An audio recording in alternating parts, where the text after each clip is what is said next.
Hi everyone, happy Easter. A few podcasts recently, but it's time for some opinion after Ben Whittaker, Liam Cameron 2 last night. As regards the fight itself, I thought Liam Cameron started really well. I thought he established his jab, literally the first punch he threw a heavy jab, and it made sure that Whittaker was at the races if he wasn't already, which he probably would have been given the fact that he looked switched on, that Andy Lee's in his corner, that mentally I think he would have had the right preparation. And to be honest, that first round, I thought Whittaker won it, but I thought Liam Cameron did probably better and established himself quicker than he did in the first fight. And then what came in a second was what it was. Great overhand right from Ben Whittaker. That's what Andy Lee brings you as a coach. He's looking for knockouts. He's talked about that all of his own career and all the way through his career as a coach so far. Think about how Joe Parker finished against Martin McCauley. It's not a dissimilar shot. Made Cameron fall short and landed a really concussive punch that had Cameron without a doubt buzzed and you know, his legs wobbling. I don't think it should have been stopped when it was. I thought Whittaker seized the opportunity and got on top of him. And yeah, he was certainly in trouble in there, but was he able to defend himself? Did he still have his senses about him?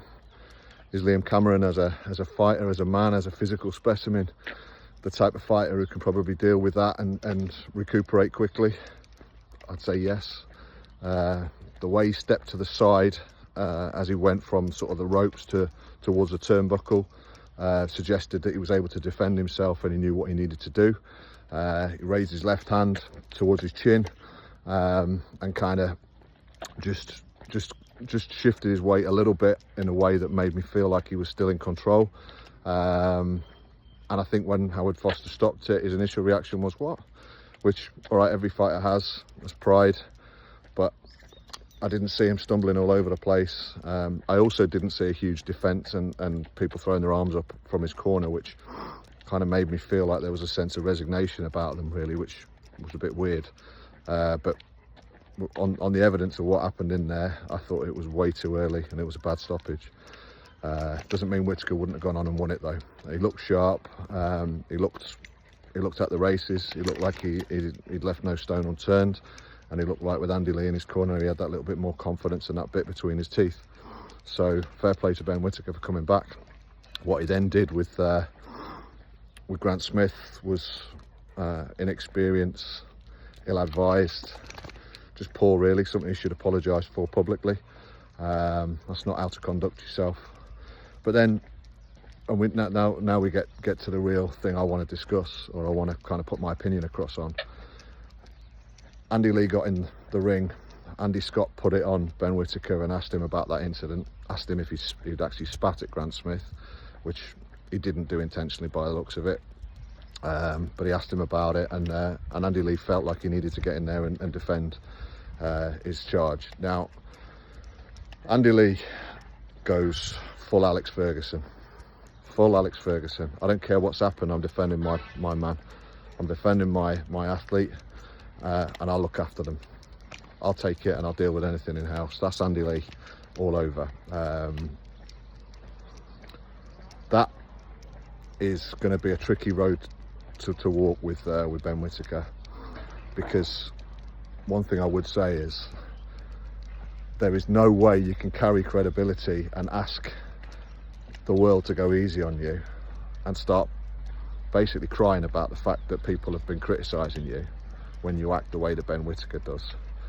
In this modern day, mental health, all that, there's a fine line between people having their opinion and abusing someone. He will have had abuse. I can't condone that. But from people like myself, who just say it like it is on subject like this, don't go around there providing clickbait left, right and centre, giving it outlandish statements, trying to be the entertainer, trying to be the one the world has its eyes on. You want the attention. You're trying to monetize that attention. So don't start crying when things go wrong for you and you get criticism because you look like you're taking your eye off the ball and you haven't performed to the level that you should do. I've got no sympathy for Ben Whittaker whatsoever there. I saw the tears in the press conference afterwards. I don't want to see anyone in pain. I don't want to see anyone going through mental hurt. But I also want people to be accountable for what they do and the way that they conduct themselves. Ben Whittaker needs to have a long look at himself, and I hope Andy Lee gets right into his coconut behind closed doors and just gets him to cut all the shit out, because it's nonsense. And if he carries on doing that and then crying about it, there's no wonder that the fans and people like myself are going to switch off from the guy, in terms of it's just the wrong way to conduct yourself, full stop. He's actually my son who boxes. He's my son's favourite fighter, and right from the start I've said to him, look, if you're going to act like that, you're going to have to be damn good, because all you do is add pressure on yourself. And that's exactly what's happened. The pressure that built up on Ben Whittaker worked against him after that Liam Cameron first fight, and he's crying about it. You can't cry about something that you created yourself knowingly. So either stop doing it, shut your mouth, get down to work, because you've got a great team there and you've got a hell of a lot of talent, or go and try and create all the media noise that you want. Go and get as many followers as you want, but accept what comes with it. Goes with the territory. If you make your bed, you've got to lie in it. So to be honest, now it's Andy Lee and Ben Whittaker against the world. And the interesting thing is, Andy Lee's my favourite fighter. Go back to 2013, 12 years ago, sat around a table with Martin Murray, Darren Barker, Matthew Macklin and Johnny Nelson on The Gloves Are Off, and the four of them and Johnny Nelson in that were outstanding. Four world-class boxers at the time. Darren Barker was IBF world champion. The other three looked like they had the capability, and the fantastic domestic rivalries around that table, and a little bit of needle, but they conducted themselves with class. They conducted themselves with they demonstrated a huge desire for each of them to go to be the best that they could be as fighters. And whilst there was a little bit of bad blood around the table, they conducted themselves with class. And Andy Lee was, from that moment onwards, someone who I looked out for even more. He became my favourite fighter very quickly. The John Jackson knockout, obviously the Korobov win that made him world champion, even the way he finished like a train against Billy Joe Saunders, and everything that man's done since.